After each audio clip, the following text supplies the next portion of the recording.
case is related to whether the President misled Parliament in relation to donations made to the CR17 campaign. Let's discuss this further with the constitutional expert advocate Paul Hoffman. Advocate, thank you so much for your time. So what exactly must the Constitutional Court decide tomorrow? And explain how we got to this point, because it's meandered through different courts.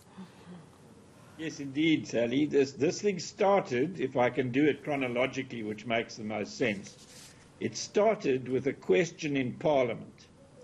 And the answer to the question was the 500,000 rand was paid to my young son, and the amount has nothing to do with me. That's 500,000 rand to Mr. Ramaphosa's son in a business deal.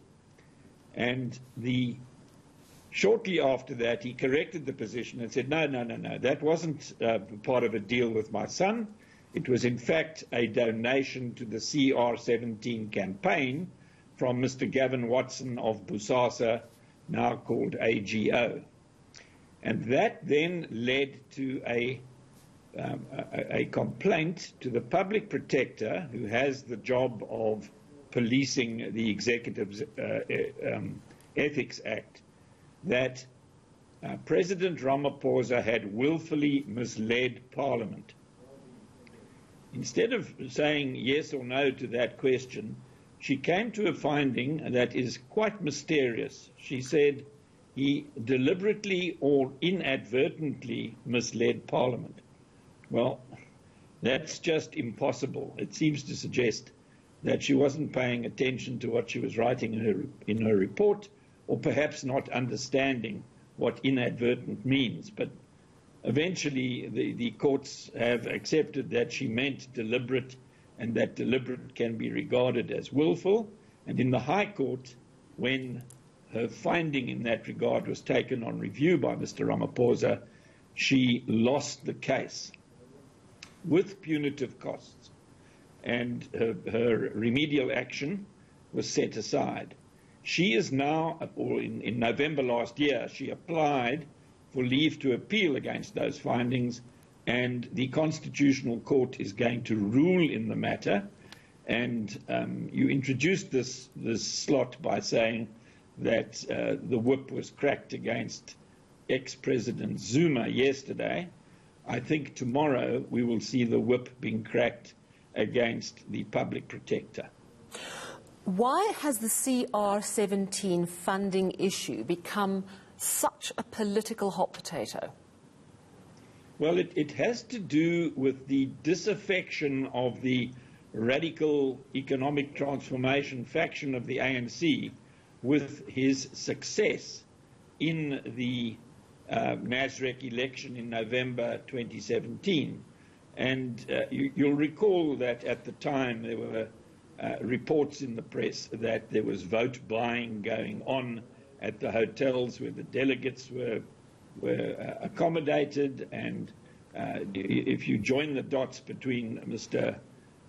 Gavin Watson's 500,000 rand and the CR17 campaign, you can invent a million conspiracy theories. The High Court took the attitude that what goes on in the internal business of a political party like the ANC is beyond the remit of the public protector. And that issue has been taken up as a friend of the court by Freedom Under Law. They're saying that the Constitutional Court has the opportunity of working out what public affairs mean and whether that term is wide enough to include the fundraising that went on in the CR17 campaign.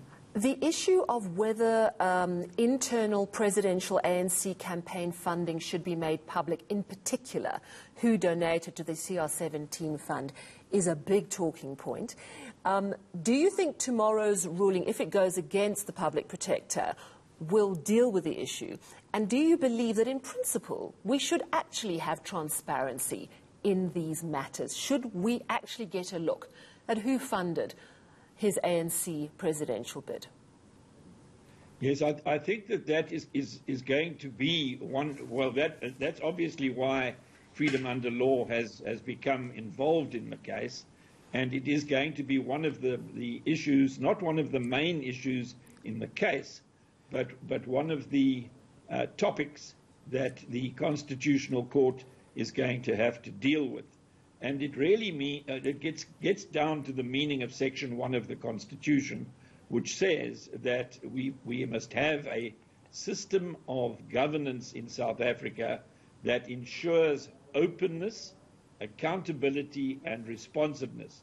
And on all three counts, it's very easy to argue that there ought to be complete transparency in relation to who is buying the politicians in the land, because it's important to know who is buying the politicians in the land, as we've learned from the Guptas. Thank you so much for your time this evening. That's Advocate Paul Hoffman, constitutional expert there.